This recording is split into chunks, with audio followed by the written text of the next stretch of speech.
السلام علیکم ورحمۃ اللہ نحمدہ ونصلی علی رسولہ الکریم اما بعد فاعوذ باللہ من الشیطان الرجیم بسم اللہ الرحمن الرحیم محمد الرسول اللہ والذین معہ اشداء علی الکفار رحماء بینہم صدق اللہ العظیم۔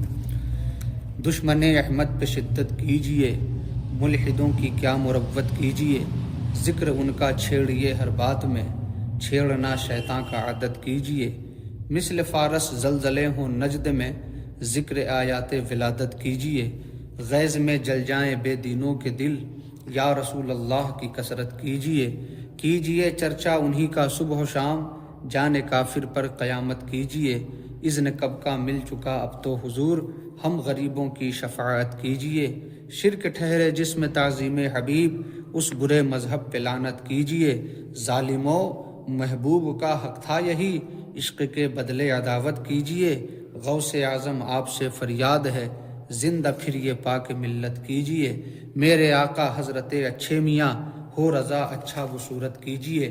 معزز سامعین کرام، گزشتہ 20 دسمبر 2025 بمطابق 29 جمادی الاخری 1447 ہجری کو دہلی کی سرزمین پر وجود باری تعالیٰ کے تعلق سے ایک ڈیبیٹ رکھا گیا، جس میں ایک طرف روئے زمین کا بدترین کافر و ملحد جاوید اختر موجود تھا، اور دوسری طرف دیوبندیوں کا پالا ہوا ایک نام نہاد مفتی مولوی شمائل ندوی موجود تھا۔ ڈیبیٹ وجود باری تعالیٰ کے تعلق سے تھا۔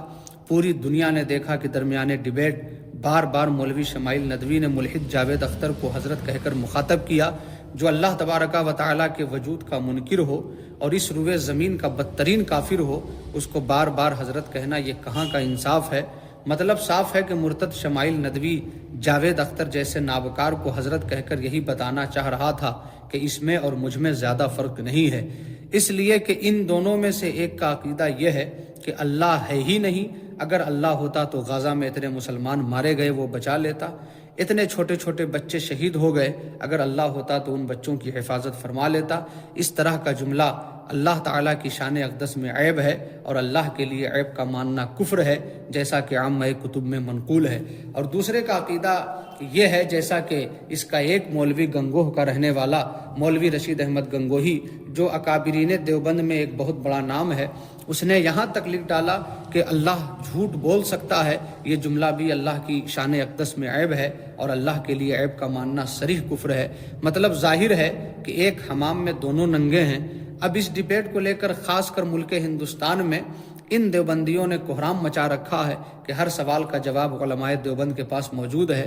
ہم صرف یہی ان لوگوں سے کہنا چاہیں گے کہ جو ہمارے اکابرین کے قرض تمہارے اوپر، اس کو ادا کب کرو گے؟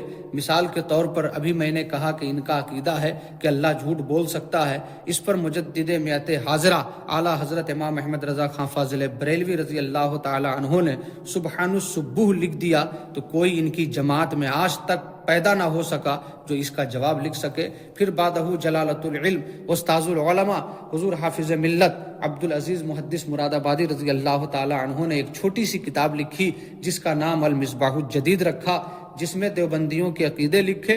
جب یہ کتاب ان کو کانٹے کی طرح چبھنے لگی تو اس کے جواب میں بظاہر غالباً رہبر نام کا ایک آدمی تھا، اسی کے نام سے وہ کتاب چھپی، لیکن مولوی منظور نعمانی نے در پردہ اس کتاب کو لکھا اور اس کا نام مقامع الحدید یعنی لوہے کا ہتھوڑا پیش کیا۔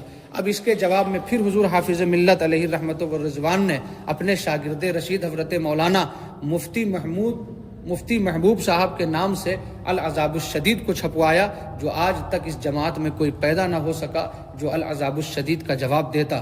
تو مولوی شمائل ندوی جیسے دیوبندیوں سے کہنا چاہیں گے کہ اگر تمہارا مذہب حق ہے تو تم لوگ العذاب الشدید کا جواب دو، لیکن ہمیں معلوم ہے کہ تم قیامت کی صبح تک اس کا جواب نہیں دے سکو گے۔ یہ بات ظاہر ہے کہ آج تم لوگ پیسے کے بل بوتے پر اپنا مذہب پھیلانا چاہتے ہو، لیکن جو حق کے پہچاننے والے ہیں ان کو تم کبھی بھی گمراہ نہیں کر سکتے۔ میں کہتا ہوں کہ العذاب الشدید کا جواب ان پر اور ان کے پرکھوں پر قرضہ باقی ہے۔ اگر ہمت ہے تو مولوی شمائل ندوی اور ان جیسے تمام مولوی مل کر اس کا جواب دے دیں، لیکن یقین کامل ہے کہ اس کا جواب وہ نہیں دے سکتے۔ یہی اس بات کا کھلا ہوا ثبوت ہے کہ یہ غلط ہیں۔ پھر اس کے بعد رئیس القلم حضرت علامہ ارشد القادری علیہ رحمت و رضوان نے زلزلہ لکھا، اور وہ تمام باتیں علامہ نے پیش کر دی کہ جن کو یہ لوگ بزرگان دین کے ساتھ کرنے کو یا بزرگان دین کے ساتھ جو سنی پیش آتے ہیں، اس بنیاد پر تمام سنیوں کو مشرک و کافر قرار دیا کہ یہ مسلمان ہی نہیں رہے، شرک و کفر میں مبتلا ہو گئے، حالانکہ وہی ساری باتیں ان کی کتابوں میں بھی موجود ہیں، لیکن سنیوں کے ساتھ اس طرح وہ پیش آتے ہیں۔ بہرحال علامہ ارشد القادری علیہ الرحمہ نے زلزلہ کتاب لکھی، اور اس کے جواب میں ان دیوبندیوں نے یہاں سے لے کر برطانیہ تک 4 کتابیں رد میں لکھی۔ ظاہر میں تو چھوٹے چھوٹے مولوی سامنے آئے، لیکن اندر سے بڑے بڑے لوگ موجود تھے۔ لیکن جب ان لوگوں نے زلزلہ کے رد میں 4 کتابیں لکھی تو علامہ ارشد القادری نے جب ان 4 کتابوں کا رد لکھا تو بالکل ان کو زیر و زبر کر دیا، یعنی اس کتاب کا نام ہی زیر و زبر رکھا، اور آج تک اس قوم میں کوئی ایسا پیدا نہ ہو سکا جو زیر و زبر کا جواب لکھتا۔ تو مولوی شمائل ندوی تم پر اور تمہارے پرکھوں پر آج تک اعلیٰ حضرت رضی اللہ تعالیٰ عنہ کے قرضے لدے ہوئے ہیں، حضور حافظ ملت کا بھی قرض ان کے اوپر باقی ہے، اور علامہ ارشد القادری کے بھی قرضے کا مطالبہ ہے۔ تو مولوی شمائل ان تمام قرضوں کو کب تک ادا کرنے کا ارادہ ہے؟ ایک چھوٹا سا ڈیبیٹ جو کہ جاوید اختر اس معاملے میں طفل مکتب کی بھی حیثیت نہیں رکھتا ہے، اس سے ڈیبیٹ کے بعد ان دیوبندیوں کا چھوڑا ہوا چھچوڑا ہی کہہ سکتے ہیں۔ پلامو کا رہنے والا امتیاز پلاموی کہہ رہا ہے کہ ہماری جیت بریلویوں سے دیکھی نہیں جا رہی ہے، مگر تاریخ گواہ ہے کہ جیت تمہارے مقدر میں ہے ہی نہیں۔ اس ڈیبیٹ کو جیت کا صحرا پہنانا لوگوں کی آنکھوں میں دھول جھونکنے کے مترادف ہے، اس کو جیت کہتے ہیں۔ کہاں جاوید اختر نے توبہ کیا؟ کہاں؟ ہاں، اگر توبہ کر لیتا تو یہ سمجھا جاتا کہ تم اس ڈیبیٹ کو جیت گئے، مگر ایسا نہ ہو سکا۔ چلو اگر اس نے توبہ نہ کیا، کم از کم تم اس کو کلمہ پڑھنے کی دعوت تو دیتے۔ تم یہ بھی نہ کر سکے، تم کلمہ پڑھنے کی دعوت کیا دیتے؟ تم تو اس کا ہاتھ اپنے سر پر رکھوا کر دنیا کو یہ دکھانا چاہ رہے تھے کہ ہم دونوں میں کچھ فرق نہیں ہے۔ بہرحال مولوی شمائل ندوی اور دیوبندی علماء کے بقول اس مناظرہ کو جیت لیا گیا۔ چلو تمہاری اگر مان بھی لیں تو تمہیں کیا کرنا چاہیے تھا؟ ملحد جاوید اختر سے توبہ کرانا چاہیے تھا، نہ کہ اس سے مصافحہ اور دست بوسی کرنا تھا۔ اور ایک بات سن کر آپ حیرت میں پڑ جائیں گے کہ اس ڈیبیٹ سے پہلے مولوی شمائل ندوی اور ملحد جاوید اختر یہ دونوں ایک جگہ بیٹھ کر چائے پی چکے تھے، اور مناظرہ کیسے ہوگا، کیا ہوگا، یہ سب طے کر چکے تھے۔ اس کا صرف ایک ہی مطلب ہے کہ دال میں کچھ نہ کچھ کالا تھا، اور کچھ نہیں بلکہ پوری دال ہی کالی تھی۔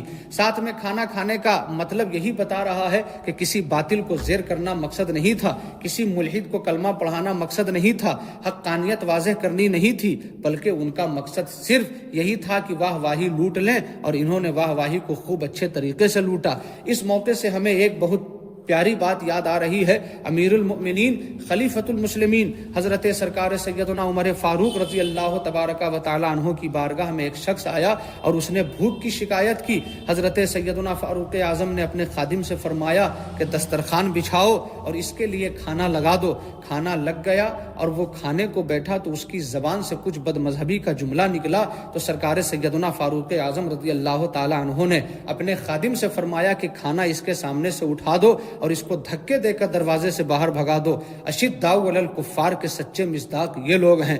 مسلمانوں، اب بھی سمجھو کہ اس دور میں جتنے باطلاہ فرقے ہیں، چاہے وہ دیوبندی ہوں، چاہے وہ وہابی ہوں، چاہے وہ رافضی ہوں، چاہے وہ خارجی ہوں، چاہے وہ نام نہاد مولائی ہوں، یہ سب کے سب ہمارے نہ کل تھے، نہ آج ہیں، نہ صبح قیامت تک ہو سکتے ہیں۔ ایک بات حقیقت پر مبنی ہے کہ ملحد جاوید اختر نے وجود باری تعالیٰ کا انکار کیا، لیکن اس قوم نے تو حد کر دیا۔ ان بدبختوں نے اپنی کتابوں میں کسی کو بھی نہیں چھوڑا۔ ان لوگوں نے اللہ تبارک و تعالیٰ کی توہین کی، اللہ کے پیارے محبوب حضور سرور کائنات صلی اللہ تعالیٰ علیہ وسلم کی جگہ جگہ توہین کی۔ صحابہ کرام کے بارے میں یہاں تک لکھا کہ صحابہ کو کافر کہنے والا بھی کافر نہیں ہوتا ہے۔ مزارات اولیاء اللہ پر جانے کو شرک تک قرار دیا۔ پوری کتابیں بھری پڑی ہیں۔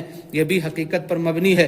جس طرح ملحد جاوید اختر ہمارے نزدیک بدترین کافر ہے، اسی طرح یہ تمام دیوبندی وہابی جو خبثائے عربہ یعنی مولوی اشرف علی تھانوی، مولوی رشید احمد گنگوہی، مولوی قاسم نانوتوی، مولوی خلیل احمد امبیٹھوی کے عقیدے سے متفق ہیں، یہ سب کے سب بلا شک و شبہ کافر و مرتد ہیں۔ تفصیل کے لیے فتاوی حسام الحرمین دیکھیں کہ مکہ معظمہ اور مدینہ طیبہ کے علماء کرام مفتیان اعظام نے ان کے کافر ہونے کا فتویٰ دیا، اور یہ بھی فرمایا کہ من شک فی کفرہ و عذابہ فقط کفر، جو ان کے کفر و عذاب میں شک کرے وہ بھی کافر ہے۔ ان لوگوں نے چال بازی کی اور نماز و روزہ کا سہارا لیا۔ نماز کے نام پر لوگوں کو بلانا شروع کیا، روزے کے نام پر لوگوں کو بلانا شروع کیا۔ تو میں آپ لوگوں کو یہی بتانا چاہتا ہوں کہ کیا قادیانی نماز و روزہ نہیں کرتے تھے، لیکن اس کے باوجود دیوبندیوں نے ان کو مرتد قرار دیا کہ ان کے پیچھے نماز پڑھنا جائز نہیں ہے، جیسا کہ فتاوی دارالعلوم میں یہ فتویٰ موجود ہے۔ اسی کے پس منظر میں مرتضی حسن دربھنگی نے ایک کتاب لکھی،